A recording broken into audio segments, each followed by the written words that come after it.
আসসালামু আলাইকুম ওয়া রাহমাতুল্লাহি ওয়া বারাকাতুহু। সুপ্রিয় কুয়েত প্রবাসী বাংলাদেশি ভাই বোনেরা, যেখান থেকে এই ভিডিওটি দেখছেন, কুয়েতের সাহেল অ্যাপসের মাধ্যমে নতুন এক সেবা চালু হয়েছে।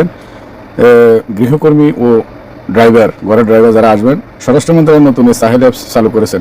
কুয়েত নাগরিকদের জন্য ডিজিটাল পদ্ধতিতে গৃহস্থ কর্মী, ডোমেস্টিক ওয়ার্কার এবং চালকদের ভিসা ইস্যু করার সুবিধা দিতে ইউনিফাইড সরকারি সার্ভিস অ্যাপ সাহেলের মাধ্যমে একটি নতুন ইলেকট্রনিক সেবা চালু ঘোষণা দিয়েছেন স্বরাষ্ট্র মন্ত্রণালয়। এই সেবার আওতায় নির্দিষ্ট শর্ত পূরণ সাপেক্ষে যোগ্য নাগরিকেরা সম্পূর্ণ ডিজিটাল উপায়ে ভিসা ইস্যু প্রক্রিয়া সম্পন্ন করতে পারবেন। নাগরিকরা বলতে যারা কুয়েতি নাগরিক আছেন, এরা এই সেবার মাধ্যমে গৃহকর্মী, গৃহ পরিচালিকা, পুরুষ নারী ড্রাইভার উভয় এই সেবার মাধ্যমে এই পদ্ধতিতে আনার জন্য যে সুযোগ দিচ্ছেন। যে সমস্ত কুয়েতিরা ভিসা পাবেন, অবিবাহিত নারী, পাশাপাশি সন্তান রয়েছে এমন তালাকপ্রাপ্ত বা বিধবা নারীরা একজন চালক এবং একজন গৃহস্থ কর্মী স্পন্সর করার সুবিধা পাবেন। বিবাহিত, তালাকপ্রাপ্ত বা বিধবা পুরুষেরা একজন চালক এবং সর্বোচ্চ 3 জন পর্যন্ত গৃহস্থ কর্মী স্পন্সর করতে পারবেন।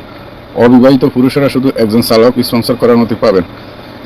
স্বরাষ্ট্র মন্ত্রণালয় জানিয়েছেন, এই নতুন সেবাটি কাজের দক্ষতা বৃদ্ধি, প্রক্রিয়া সহজীকরণ এবং নাগরিকদের জন্য নিরাপদ ডিজিটাল সমাধানের পরিধি বাড়াতে তাদের অঙ্গীকারের একটি প্রতিফলন।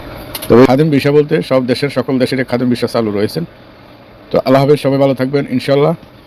কুয়েতের আইন কানুন মেনে চলবেন, কুয়েতের আইনকে সম্মান করবেন।